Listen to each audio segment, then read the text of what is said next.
salute, andiamo a visitare oggi un luogo famoso da Ajaccio, il quartiere degli stranieri.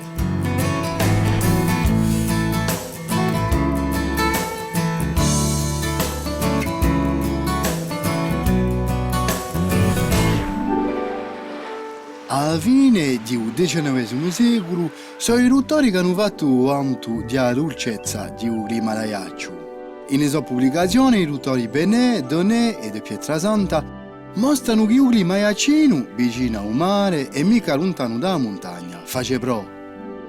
E tanto che la spunta l'idea che la città potrebbe fare da stazione d'inverno. Per disgrazia la città imperiale manca tanto di strutture d'accolta per i cosiddetti turisti, in brama di dolcezza ed esotismo.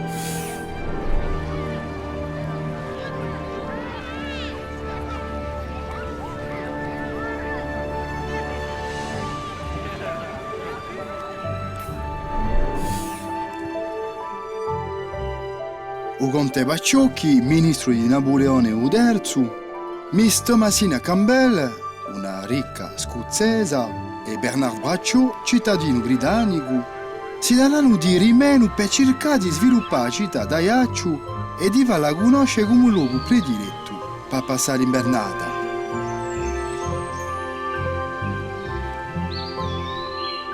Dopo il 1860, la zona ponente d'Ajaccio si sviluppa e nasce il cosiddetto quartiere degli stranieri. Tra il 1820 e il 1920, parecchi turisti inglesi, ma di no svizzeri o alemani, che frequentavano Nanzu a Nizza e la sua famosa riviera, decidono di venire in Corsica d'inverno. Osterie e villa di lusso, chiamati cottage, si moltiplicano e la città d'Ajaccio comincia a farsi conoscere come stazione d'inverno. Il Grand Hotel, realizzato dall'architetto aiacino Bartolomé Maioli nel 1890, è forse il luogo più simbolico di un quartiere di stranieri.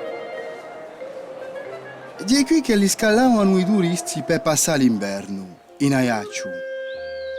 È vero che l'osteria fa pensare a quelle di Nizza, che piacevano tanto ai visitatori inglesi.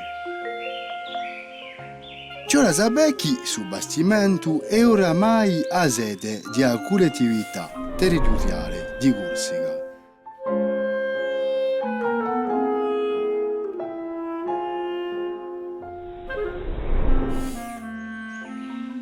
La costruzione di una chiesa anglicana, chiamata dagli inglesi Holy Trinity Church, testimonia di un'unità della colonia britannica da radunarsi in Ajaccio.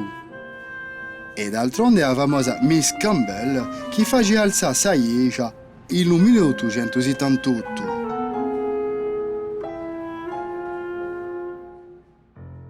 In Corsica, gli invernanti stranieri aumentano in racconti di viaggio, il lusso dell'osteria, la dolcezza di un clima, un certo esotismo. Fuori di un sole spampirulente che scimisce e di un lusso di osterie, si campano i turisti in Ajaccio. A chi va al teatro o batte per i salotti, a chi si faccia la sua spassigliata a piedi o a cabriolet.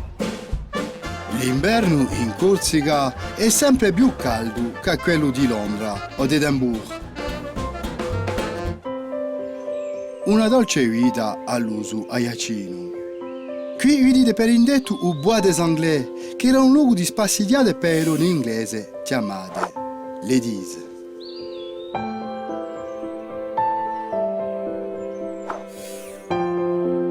In 1901 si franca in Ajaccio a migliaia di invernanti e si sviluppa dunque un quartiere residenziale detto di stranieri.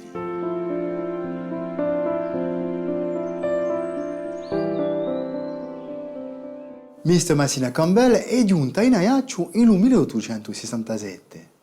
Ha fatto assai per la nomina di città. Una stretta porta il suo nome. Come Miss Campbell, So pareti turisti ad aver scritto racconti di viaggi in Ajaccio e a Corsica di a fine del XIX secolo.